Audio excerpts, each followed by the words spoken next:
Okay, welcome to the fourth episode of the Strongest Steel podcast. I want to acknowledge that we're on the stolen and traditional territories of the Coast Salish people, the Squamish, Musqueam, and Tsleil-Waututh nations, and that we need to continue to acknowledge the truth of what's happened to our Indigenous peoples in Canada and work in all aspects of our lives towards reconciliation. Again, welcome to the Strongest Steel podcast. If you're here for the first time, welcome. If you're here as a repeat listener, viewer, thank you. We're getting up towards trending. It's going to be big. So keep listening and invite your friends. I'm Scott Lunny. I'm the director of the United Steelworkers in District 3, Western and Northern Canada. Today we're going to talk to some folks about local union issues. But first I want to acknowledge our technical team. We've got Tyler, Dave is behind the screen there somewhere, and Brett Barden, our communications staff, who is helping us out. And I think Patrick is our co-host, so I'll get Patrick to introduce himself, and then we can go through the rest. My name's Patrick Rodrigues. I'm a researcher based out of District 3. Aside from lobbying and different policy work for the union, I also work with bargaining committees quite closely across the district, which is partly where today's topic came from. And when I'm at the table with the staff rep, my work focuses on assessing economic impacts of decision making. It was all Patrick's idea to do this topic. So anyway, also with us is Happy holidays, folks. My name is Georgi Bates. I'm the full-time vice president of USW Local 2009 out of Langley, British Columbia. We have two guests on the online, so introduce yourselves, guys.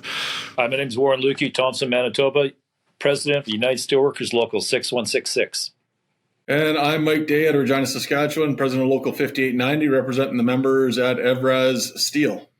Awesome. So you see that we have three folks from three different kind of local unions, an amalgamate local, a mining local, and a steel local. And actually, I think Warren, your local's a little bit amalgamated too, right? You got the mine, but how many other units do you have? We have about 5 other units with about 100 members altogether. Okay. So mostly the mine, but a few other units. So kind of an amalgam. Yeah. Predominantly mining, absolutely. Okay, cool. So really this was Patrick's idea. So I don't know if Patrick wants to kick it off with a couple questions to the guests. Maybe I'll contextualize this a bit too, if that's okay. So as I've been going across the district over the last year, one thing that strikes me is that regardless of where I am, big city, small town, one company driving resource extraction, a lot of different stuff going on, I'm noticing there's a lot of similarities in the issues locals are facing. In particular, the one that I've seen a lot was vacation, whether people want more of it or the steps between when they qualify for more is too large and they're trying to shrink it down. It struck me that in the current climate of division and all this stuff that's going on in the world that pushes us apart, it's not a bad idea to focus on the issues we're all facing that might be more similar than we realize across the district. And so my hope in this discussion is that we can land on some of those things and see what you're doing, maybe inspire others on how they can tackle their own similar challenges. And if it turns out your issues are super different, that's okay. I guess we'll see throughout the rest of this discussion. So over to the first question with that in mind is, what kind of issues are you facing in your local, and your members are they facing? So is that grievances that you're looking at, or is it just people talking to you and giving you a sense of what they want to address, or have you just been through bargaining and stuff has come up that way? So that's the first question I'll pose. I just want to point out that it's our fourth episode, and this is the first time we've had a plan. So well done, Patrick. This is my Christmas present to you. I can take it on, I guess. So our local is an amalgamate. So we have 108 different units. I would say about 80 are ones that we're actively bargaining. So it's very interesting because we have steel mills, wood mills, production, chocolate factories, people that are making plastic bottles, union offices. So we have a very broad spectrum of membership. And it's interesting, though, in coming to the podcast today, because we have 4 full-time officers and we all deal with different sites, there was a commonality. And I guess to break it down, there's 2 types of issues. There's the transactional issues, where we're talking about grievances and collective bargaining. And then there's the transformational issues when we're talking about membership engagement. So in regards to the transactional issues, I would say the top few issues that we're seeing all across the board, so it doesn't matter if you're in the mill or in the chocolate factory or Starbucks, for example, occupational health and safety is definitely one of the large ones. And I would break that down a little bit further in regards to workplace violence and harassment, and also return to work and accommodation issues. Another issue that we're seeing, and I think this was really highlighted coming out of the pandemic, is mental health issues and definitely economic issues as it relates to the fact that everybody is going out and having to pay $16 for a block of cheese these days. Well, that's interesting. Thank you. Are you finding that members are approaching you at the local, or is it just when you're at bargaining? Because you mentioned quite a few bargaining going on right now that you're seeing this. How much are the sort of rank and file engaging you as a local executive to kind of get these issues across? Well, I think when we're talking about the grievance issues and the bargaining issues, those are definitely coming up as they come up, right? I think in regards to the broader issues around occupational health and safety or mental health, those are coming up on a regular basis. And those are more when the membership is reaching out to us for assistance. But that kind of goes into the transformational portion of things that I was talking about is obviously more members become engaged when it comes time to bargaining. Yeah, for sure. And it's about bridging that gap so that you have engagement all along and not just when bargaining is coming. Does that kind of answer your question? It does, yeah. Good final point there. What do you think? Good Scott? answer. Good answer. Yeah. You want to turn it over to one of our... Yeah, so who wants to go first, Mike or Warren? I'll go. So my name is Warren Luky. Basically, I've been the president here for 5 years now, and we've seen a lot of change in the mining industry. We're a nickel miner, and everybody's well aware of the electrical vehicle market tsunami that's hitting and now kind of receding from the forecast for car makers right now. And it's put a little pressure on the price, but it's also receded. So we're also seeing the economic realities of a kind of a boom and bust cycle in mining. And we're involved with a large corporate player, Vale, who's known some, we call it extraction, and really it's mineral exploitation is what it is. And in Thompson, we're a small community, basically, where we service a large area up in the north, and we're fairly remote in a lot of ways, but it brings a lot of fortune for us in the sense that it's easy to meet people. It's a good place to work, because there are always people around you that are doing the same thing. But we're really challenged with the industry and where it's headed, right? So like everyone, the cost of living has really affected us. Company corporate culture has really changed. Vale has really changed how they address mining. We're having a hard time capitalizing our asset. And we're finding we're going deeper and having more problems with the mining process. They've done a lot of changes. We used to be about 1,000 people working here. They had a smelter refinery. We used to make the greenest pound of nickel in the world. with finished product. And when we couldn't meet the SO2 challenges for the environmental standard, we had to give up our smelter, which means we're a mine mill operation or mine concentrate operation. So it's had a very large impact in our community. And we've gone from 1,000 members to right now we're 450. And to top it off, about 2 years ago, Valley hired a consultant to help them streamline their workforce. And they came in and basically did not read the CBA. They did not understand the business.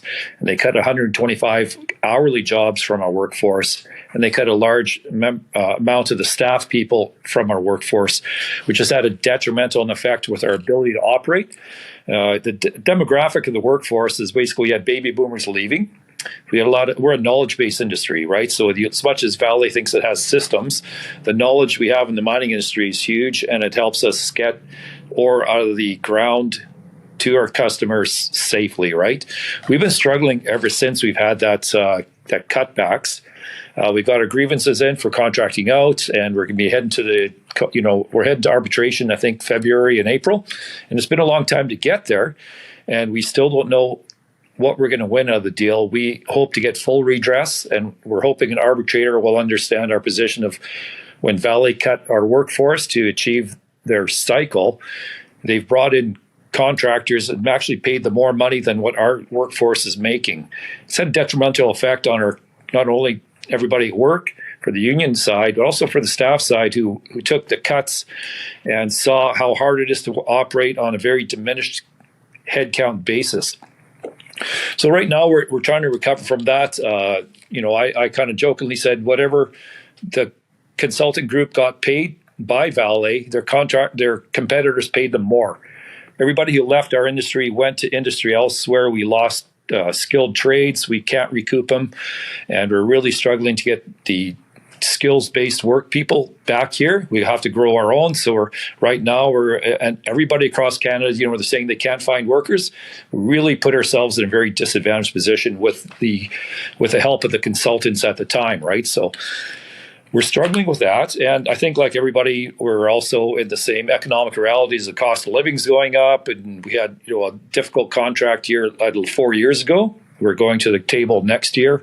We're also waiting for capital investment in the industry, and Valley's very reluctant to put capital money into a nickel mine. They're doing a maneuver where they're separating corporate Brazil iron ore Valley from their base metals industry. So it's called ring fencing. So they're doing this maneuver right now. They're separating the company. They've sold off 13% of interest here, and I think they're looking to sell more. And we hope to get capital money to actually affect the ore body we have here and exploit it further, which will ensure everybody's jobs for years to come. So people are living under that guise, and we're all sitting here on homes in the north of Manitoba, and it's a lot of trepidation around that. And, it's affecting mental health. Coming out of COVID with the layoffs, the workforce adjustment, they called it. We've had a lot, it's affected the mental health of the workforce. There's problems with addictions as they're everywhere. And we're trying to get members engaged as we evolve as a union. And within the demographics, the company had the same problems. You see that in the union body too, where you have people who are in the business for a long time, they're unionized, and they just retired. They took early retirement packages. We're trying to get younger people to come in and help us out to be activists, to go, be on the floor, be predominant. And a lot of the workforce feels diminished with the contract workers in the workplace. Ironically, Vale's part of the World Economic Forum, and they have this metric, they call it. It's their environmental social governance. Now, we believe Vale is skewing the environmental social governance by using contractors. And what's for mining, because we're not fully mechanized and we're pretty far from getting there, it's a very rugged trade. And they're trying to hire people into the workforce, but they're also eroding their agreement with the World Economic Forum under that governance for the ESG, based on they're using contractors to achieve production results. So it's put us in a real interesting position in the company. Can't wait to get to arbitration and get an award. And we're really looking forward to get to the table. And next year, September 15th, we'll be at the table, our bargaining table, hoping to have a deal with Valet. Hopefully, it's advantageous for our membership, and we can make up for lost ground covered before.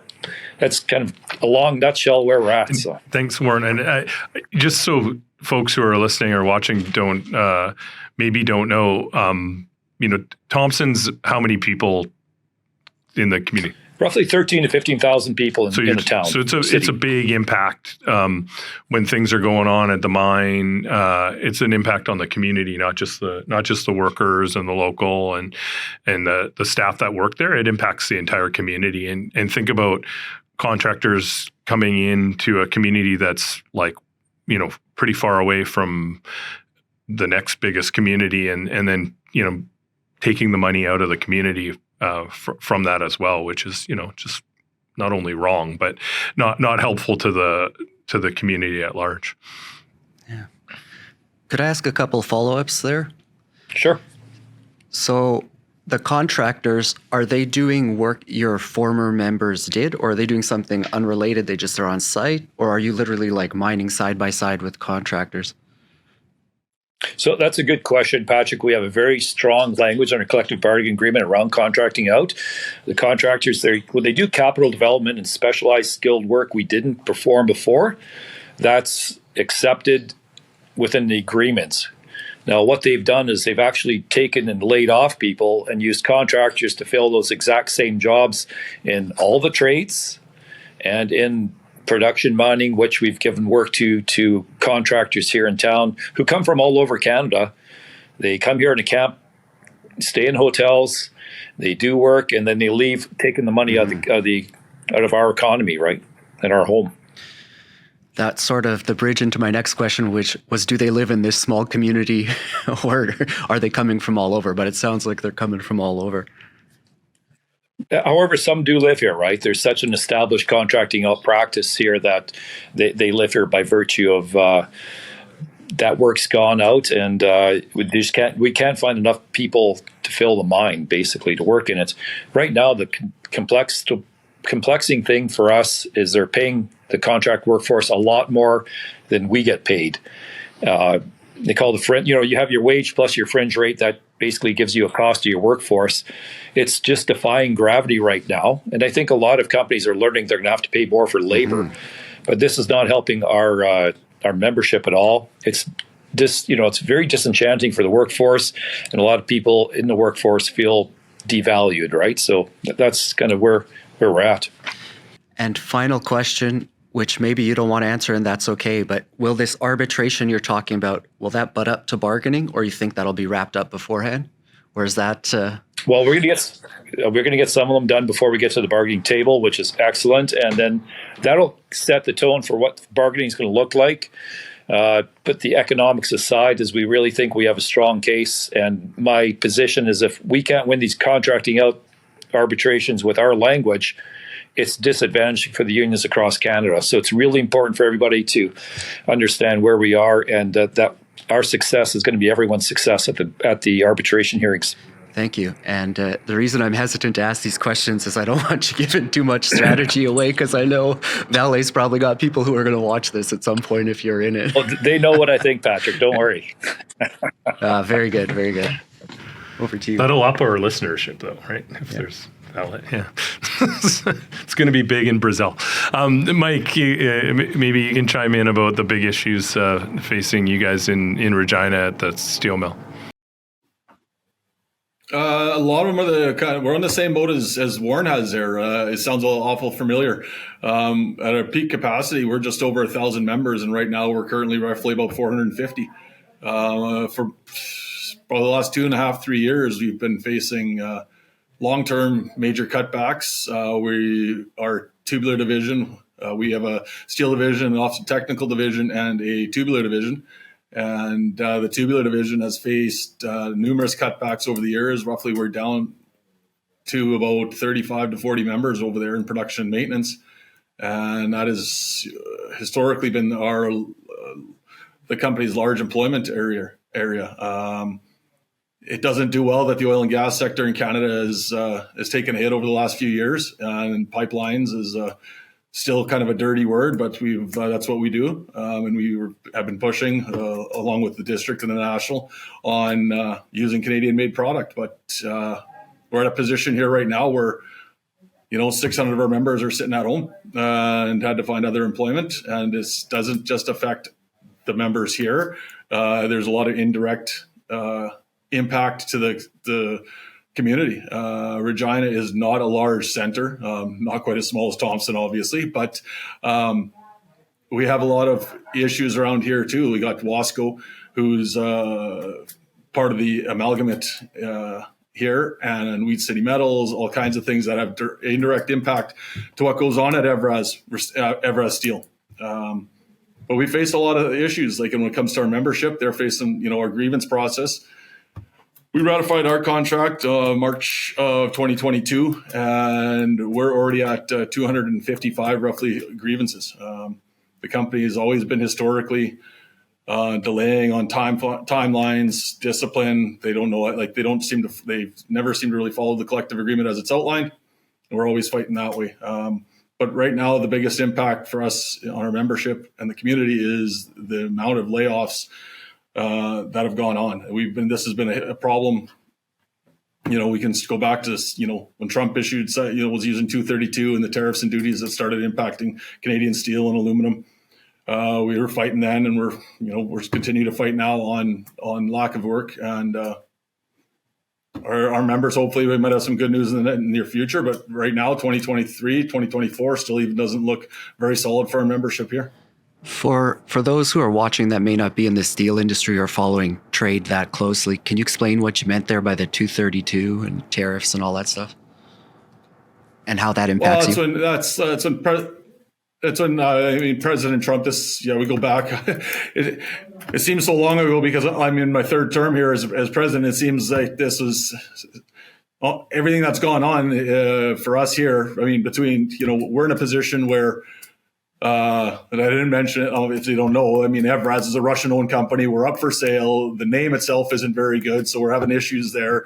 That's also hindering our work. But Section 232 is Trump imposed. It was, Canadian-based, or U.S., buy U.S. products, and anything that's coming in was getting nailed with, let's say, roughly 20% duties, tariffs.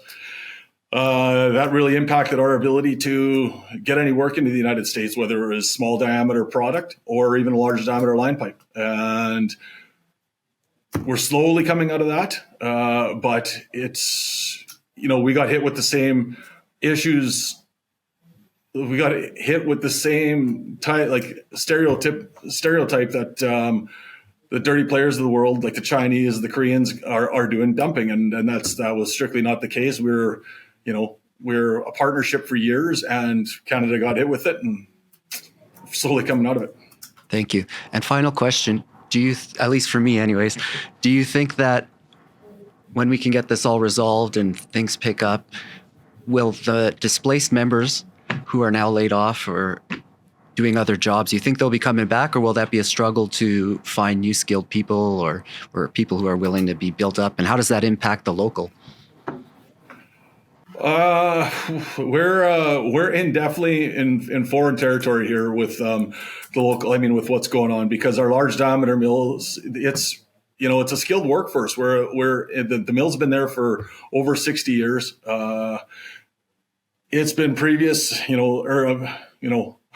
since early 80s is what I've been told, and they've been in a position like this. So it's going to be tough, but we've got a lot of members that are, really vested into the company, and they're, 20-year members that are on layoff. And we've even got some 30-year members that are on layoff right now. That's how deep these cuts have been. So the last couple that have been on recall, they've just decided, you know what, thanks, but I'm retiring. And they moved on to somewhere else. It's just become, the uncertainty is there. And I think when we get a chance up and running, it's going to be a tough go for this company to get people in, because they don't understand that they're going to have to bring people back. It's not just an impact on our membership that suffers on this. The company's going to have to take some onus and some responsibility and bring people back early and retrain. And I don't think they've got that understanding yet, but it's just another fight we're going to have with these guys. And going forward, I mean, it's going to be a struggle for them, and it's going to be a struggle to find out when and who's coming back. Well, the good news is we got your back here, which leads into our next question. Do you want to maybe ask that? I don't know what our next question is, but the question I wanted to come back to is just something that Georgie said at the beginning about people getting engaged around bargaining, and obviously in the mine and at the mill in Regina, Mike, people are obviously engaged when there's like layoffs or contracting out kind of things. But when there's not, like in between that, or the folks that aren't affected by that, and in between bargaining, like how do we keep members engaged and involved and not just wait till there to be, grievances and bargaining? So I don't know. I think that's a question first for Georgie, because she mentioned it, and then maybe to the other guys. I don't know if I have the answer to that. I think one of the things that we're attempting to do, and again, it's interesting hearing both of the brothers talk about their issues because, again, very different circumstance with them. But again, as you were saying from the beginning, Patrick, a lot of like similarities in the root issues that are happening. And while we haven't had layoffs, we've had a lot of closures and a loss of a lot of members there.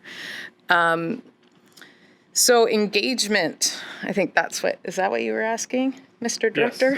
Yes, yeah.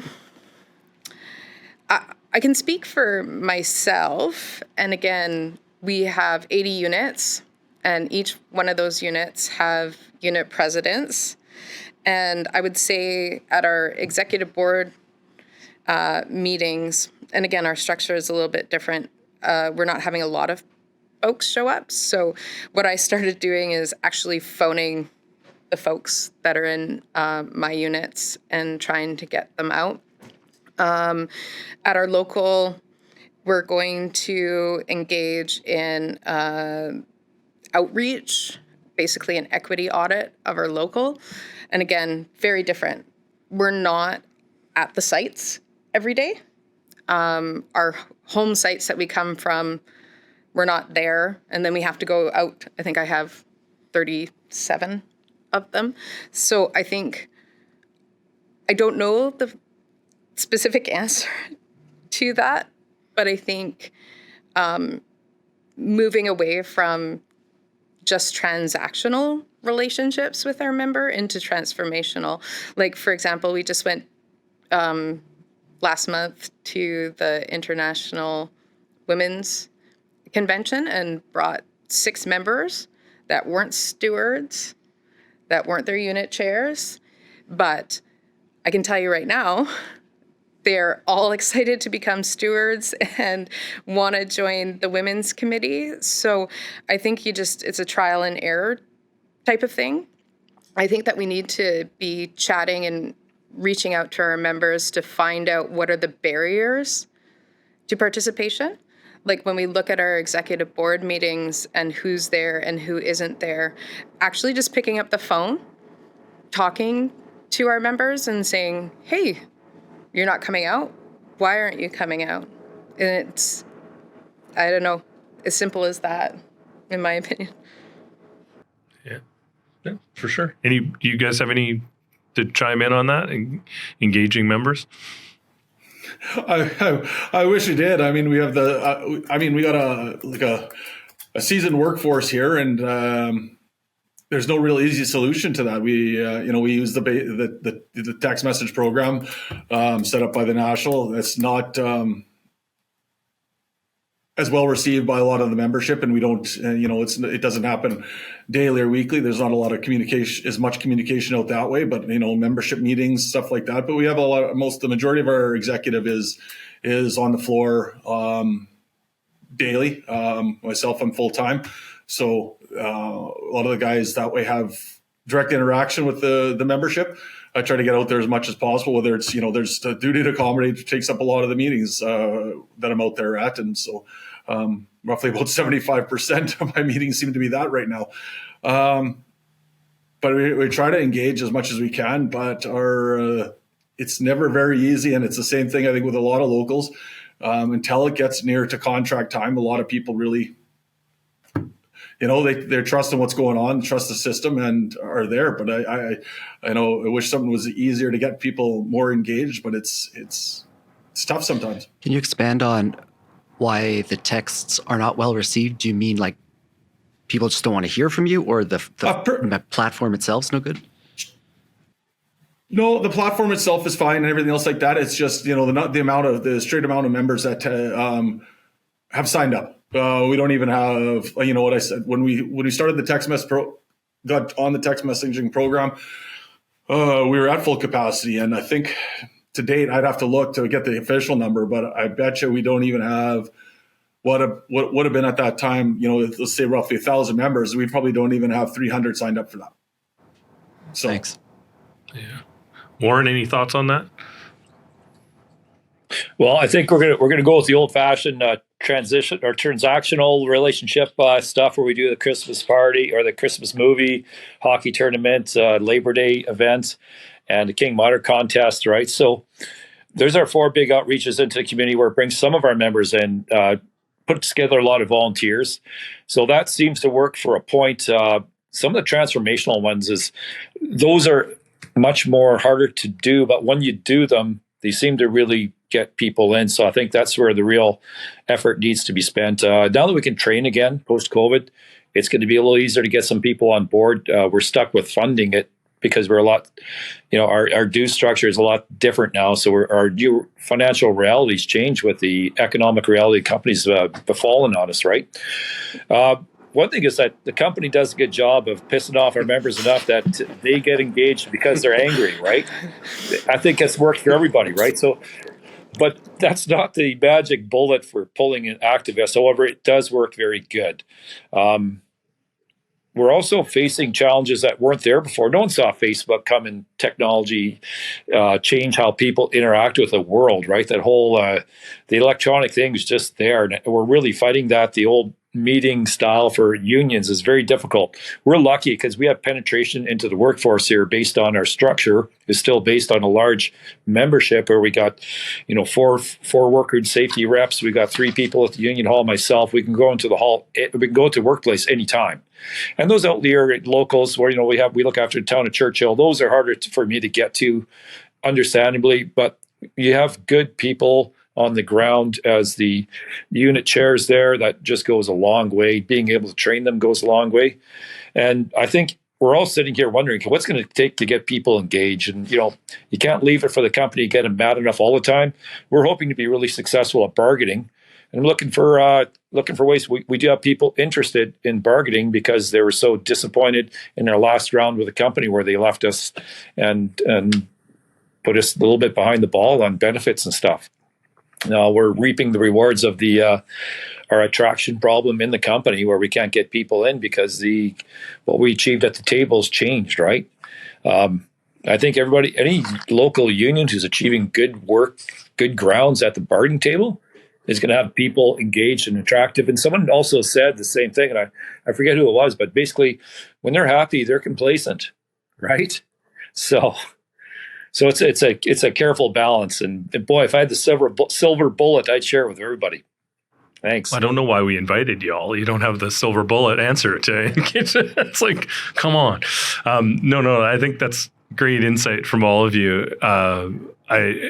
And I think if anybody had the magic answer to how to get each and every one of your members of your union, however it is, involved, then we'd be heroes of the labor movement, because I think it's a pretty common issue around. Other question I wanted to ask is, and Warren just mentioned the dreaded pandemic. Have things changed because of that? So, like post-pandemic, in terms of where your locals or where you personally are focusing your attention, or has it changed like how we have to do things, or are we just past that and it's back to the way it was? because we didn't have a lot of activist training during that period, it was very difficult. We've lost ground and we're trying to catch that up now, right? So, skill set within the health and safety group, understanding how to do conventions, the Manitoba Federation of Labor, our engagement with all our out parties has changed, and we're just trying to catch up from that. Looking for the most economic and impactful way to do it is a bit of a challenge, but I think because there's that void, people feel the calling a bit too to come in now, seeing where things are. When you have the cost of living doing what it's did, and us having a COLA in our collective bargaining agreement, people understand the gold value of having a really good CBA and the gold value of having benefits, wages, and some really key things that you didn't think much of years ago when nothing changed, right? And everything was static. I think our changing times really needs to drive the fire in the membership, and we're still looking how to do that, right? Get traction on it. Yeah, for us, it's going to be the same thing. I mean, coming out of pandemic, there. I mean, it was tough to get people trained, and pretty much impossible. The lack of meeting room sizes, and now since we're at that point too, I mean, the membership is down, and people are working elsewhere. Hopefully we're going to be back up and running and get some come the new year, have some better news. But right now it's tough to get people engaged that are, especially not involved in the workforce. And we had it, like I said before, it's a major area that's impacted. So I think for us, COVID caused us to have to do a huge pivot in how we operate, because in our circumstance, we weren't allowed into sites because we weren't from those sites. And so we did pivot to things like hybrid meetings.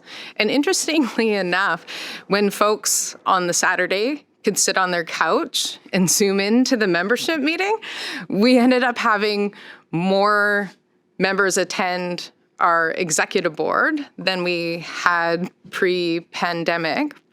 Now with the opening up of being able to meet in person again, we've kept a hybrid model. So we're doing in-person and also allowing folks to do Zoom. One of the things that I think also coming out of the pandemic it was a lot, mental health issues seem to be a lot more prevalent. And I would say it kind of helped destigmatize that. And as far as, I think you were talking, did you ask about supports? Yes. That we want How from about the district? supports from the district? I think something that would be helpful going forward, and I think both of the brothers made a great point. It's hard to have activists and do training because those are difficult to do online. But I did hear Brother Warren talk about mental health as well, at least I would like to see, here's a plug since you're sitting right beside me, more mental health education and psychological health education. I think would be very important, because I think when we're looking at the root causes and, when you have folks that are on layoff, they're trying to figure out how to support their family. It's all very impactful, and that might be a way for us to continue to engage when they are on layoff, if we have supports and other things that we can provide to them, or shutdowns. In our case, when we have sites closing, we try and stay in contact because they may go to a site that's not unionized. And if we're keeping in contact with them, it's a lot easier to try to get them to unionize that site. So again, different issues, but I see a common thread. Cool. Yeah, while we're at it, you guys got anything that you think the district should do? It's your Christmas, your not Christmas saying we're wish going to list. do it, but you can chime in if you want. Sorry. That's a good idea, though. It's a wish list. In all seriousness, that's on Right? our radar as something that we need to have available more, and we need to figure out what we're We going did to do do. some mental health training. Some of our members, went up to Saskatoon there a few months ago, and they were really receptive. It was a very good course and a lot of good feedback. I think we sent a handful of members up that way, and they were quite happy with the course that was put on. And I think that needs to be it's more and more prevalent in the workforces now than it was, 10 years ago. And as I said earlier, the duty to accommodate here is very ever evolving. I guess the word is that word is changing, and the more and more training we get on around that area and mental health, one way or the other, is beneficial for both our is for everybody. So I think that's something that needs to be addressed. It's with the mental health question, there's a lot of opportunity with local resources. We're looking at the Buddy Up program using with the Regional Health Authority here.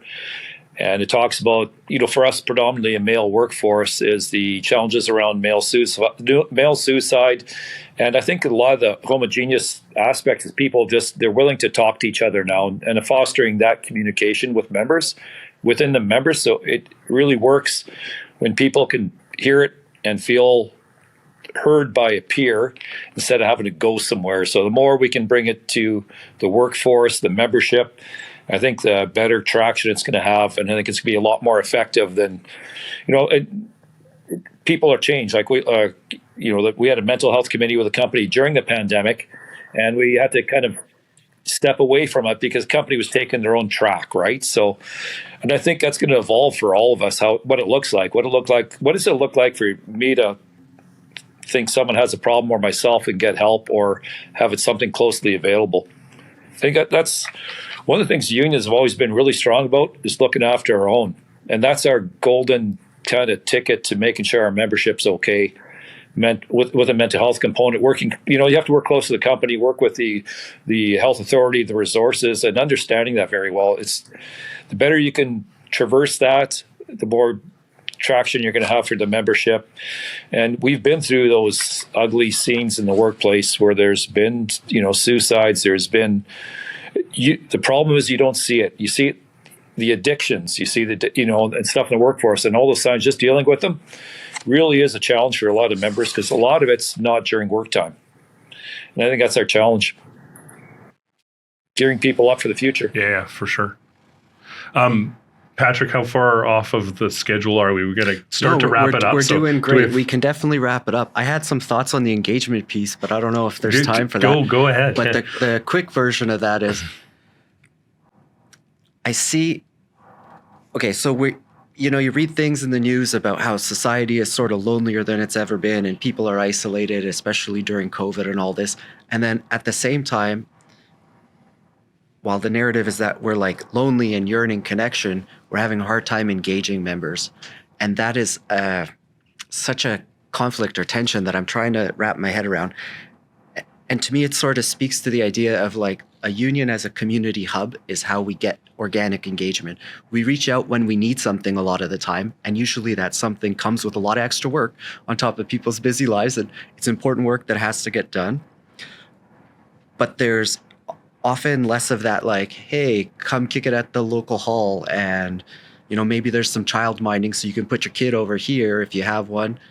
And you can just focus on socializing and meeting people and talking to them. And in that conversation is when you get the fire that gets drummed up in people's belly to say, this thing's happening. I want to be involved with that. And so I'm thinking about history books I've read on sort of strong locals. It seems like when the community and the local were one, that's when they were at their strongest and had the best engagement. Families, children's involved, generational work sites. Sorry, which isn't the case for everyone these days. But I do think we have an opportunity to use, I don't know if I want to go as far as to say the Union Hall as a community resource center, but a place where people can gather, a place where people are safe and comfortable to bring their families, where they can hang out, where they can have events. Warren, you mentioned 4 different big community outreach events. I think that's awesome. I think that's where we'll start to grow that real strength. And this isn't a call out of anyone, but I just urge any local, don't try and do the community building and outreach while you're at bargaining. You need to do that well in advance so that when that happens, if you need your workforce, they're behind you instead of being like, oh, hey, where'd they go? Just a food for thought. Anyways, maybe I've gone off on a tangent. No, I actually, that's really insightful. I'm actually reading something right now, and it talks about the move in like the U.S. Rust Belt from like the transformation of unions, industrial unions, like the steelworkers in that, and going from like what seemed like a real class conscious workforce to a less so. But there's a whole bunch of factors, right? If everyone's in the same industry and living in the same community and has a common cause, it's a lot easier to build that community and solidarity. Sure. When you're not, like, look at Georgi's Local, like you got 80 different workplaces all spread over the Lower Mainland and Fraser Valley. Like, they're not in the same industry. They're not in the same workplace. They don't even have the same collective agreement. The only common thread is that they belong to the same local union. I mean, that's a huge challenge that maybe didn't exist when you had 10,000 workers working for a single employer in a single community. Now you've got commuting, you've got all this different family structures. Like, it is a real challenge. But I think if we acknowledge that we need to build that solidarity from places of common interest and common issue, then I think we can at least move forward and try to do it. The reason I was smiling there is the other commonality they have is their bosses trying to take money out of their pockets. There you go. Different workforces, same problem. Okay, so we are almost out of time. You got like 15 seconds each for any last thoughts. Mike. 15 seconds. Okay, you're done. Okay, well, I was going to talk 5 right there.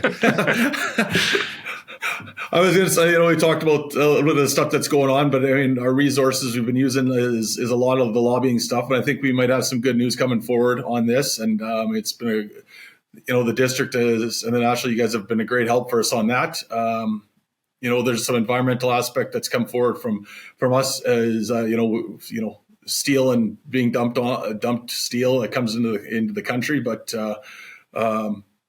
we got some, for later time we'll be able to touch base on that. But there's a lot of avenues that we could be working together. That we're working together on this, and there could be some good news coming along the lines. But as for us, it's pretty much we're waiting on the sale. I think that's the biggest issue that's tackling us right now, and because Russia's involved in a war, that's not helping us out at all, and the name isn't very good right now. So, we're open to things change soon. Yeah, for sure. The trade stuff that we're doing around steel and the lobbying around procurement and buying domestic is huge. And Mike mentioned it. Their mill is virtually 100% recycled product, the lowest emissions, globally, looking at, steel production globally. And so there's a lot of pluses about the facility there. It's just a matter of getting people to recognize that and lean into making sure we're domestically purchasing that kind of product and doing what we can to keep the people working. Warren, 12 seconds, because I took some of your time. We got a provincial government change, so we got and that's really opportunistic for us. It's going to come in at a good time. We're heading into a new year next year, and I think a lot of people are understanding what their worth is as a labor movement, and understand what our value is and how important it is to stick together. We got through COVID. We got through all the cuts Valley threw at us. We know what they're about, and I think everybody's headed to a future where we can take them on and get something that puts worth for everybody and our community. That's it. Thank you. Thanks, Warren. Georgie? Well, today I've definitely learned some of the issues that my brothers and their locals are facing. And I think that one of the things that I'd like to see is that we're all facing the same problems and we're all not 100% sure how to fix them, but more sharing of information of successes in regards to engagement, I think would be something that would be cool. Cool. Okay, Ask Patrick. Santa. Just want to remind everyone, we are a democratic organization. You can submit resolutions if you want to see the union do certain things or anything. Talk to your local executives about that process. Thank you for your time. Okay, so over to this camera. Thank you, the four of you, for joining us on our 4th episode of Strong as Steel podcast. Really appreciate it. Hope that people enjoyed listening, watching. Hope you will come back. We're going to be back in the new year, I guess. 2024 will be our next episode. Follow us on social media, USW District 3 on Instagram, X, and Facebook. And we're going to start taking some questions on the podcast and answer them. And so you can submit questions to D3, so D3comms at usw.ca. So again, thanks for joining us on the Strong as Steel podcast, and have a great, happy holiday season, and we'll see you in the new year.